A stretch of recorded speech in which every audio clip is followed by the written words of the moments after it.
Hey boys and girls, we're going to continue with our story, The Twits by Roald Dahl.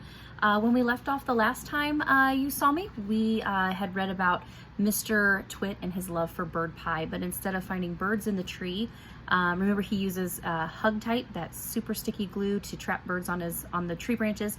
Well, instead of finding birds in the tree, he finds 4 little boys, but they manage to get away, and Mr. Twit has to go back to his house empty-handed because, of course, there were no birds caught in his Hug-Tight glue trap. So we're going to continue reading the next chapter. It is titled The Great Upside Down Monkey Circus. Now, we did learn at the beginning of our story that Mr. Twit has a big bird cage in his backyard, and in it, he keeps 4 monkeys. So let's find out what happens. Now for the monkeys. The 4 monkeys in the cage in the garden were all one family. They were Muggle Wump and his wife and their 2 small children. But what on earth were Mr. and Mrs. Twit doing with monkeys in their garden? Well, in the old days, they both had worked in a circus as monkey trainers. They used to teach monkeys to do tricks and to dress up in human clothes and to smoke pipes and all the rest of that nonsense. Today, although they were retired, Mr. Twit still wanted to train the monkeys. It was his dream that one day he would own the first great upside-down monkey circus in the world. That meant that the monkeys had to do everything upside down. They had to dance upside down, on their hands with their feet in the air.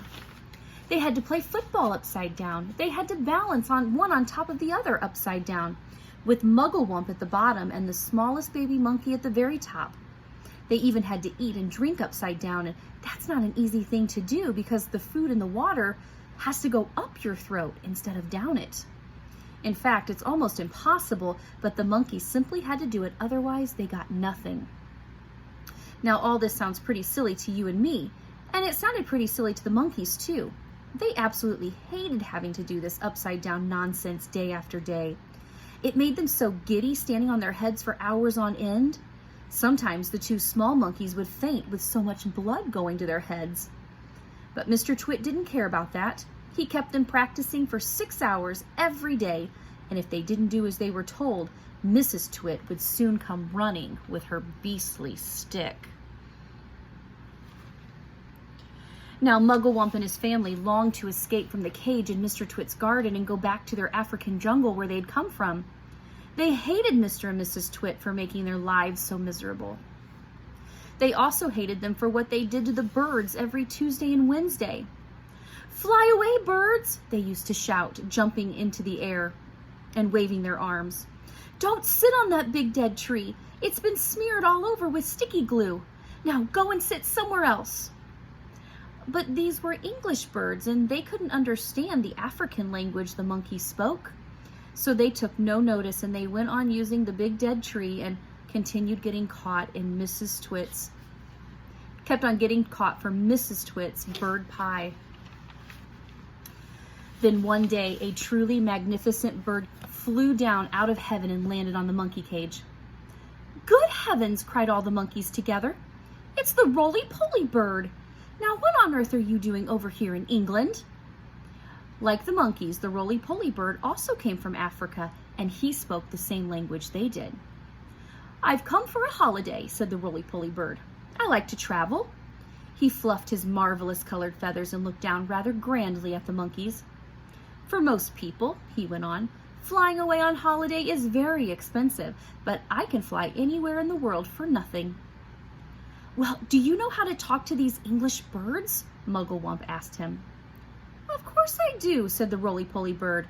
"It's no good going to a country and not knowing the language." "Well, then we must hurry," said Muggle Wump.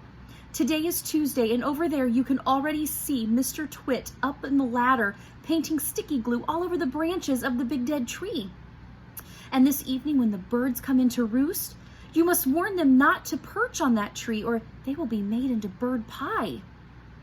Well, that evening the roly-poly bird flew around and around the big dead tree singing out, "There's sticky glue stuff all over the tree. If you land in the branches, you'll never get free.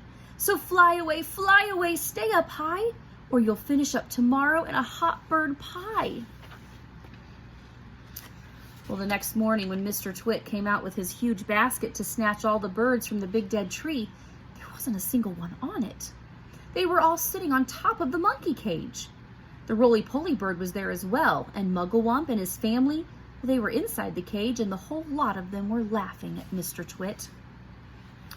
Well, Mr. Twit wasn't going to wait another week for his bird pie supper. He loved bird pie. It was his favorite meal. So that very same day, he went after the birds again. This time, he smeared all the top bars of the monkey cage with the sticky glue, as well as the branches of the big dead tree. "Now I'll get you," he said, "whichever one you sit on." So here we see all of the birds roosting on top of the monkey cage. And then on this page, we see Mr. Twit smearing the hug-tight glue all over the top of the monkey cage.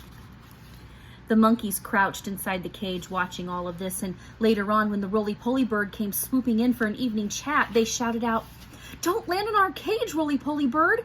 It's covered with sticky glue! And so is the tree!" And that evening, as the sun went down and all the birds came in to roost, the roly-poly bird flew around and around the monkey cage and the big dead tree, singing out his warning. "There's sticky stuff now on the cage and the tree. If you land on either, you'll never get free. So fly away, stay up high, or you'll finish up tomorrow in a hot bird pie." So the birds can't land and perch on the big dead tree. They can't perch and roost on the monkey cage. So I wonder where they may choose to spend the night after being warned about all of the hug-tight super glue. So come back next time, and when we continue with our story, we'll find out where the birds decide to roost for the night. All right, I'll see you next time.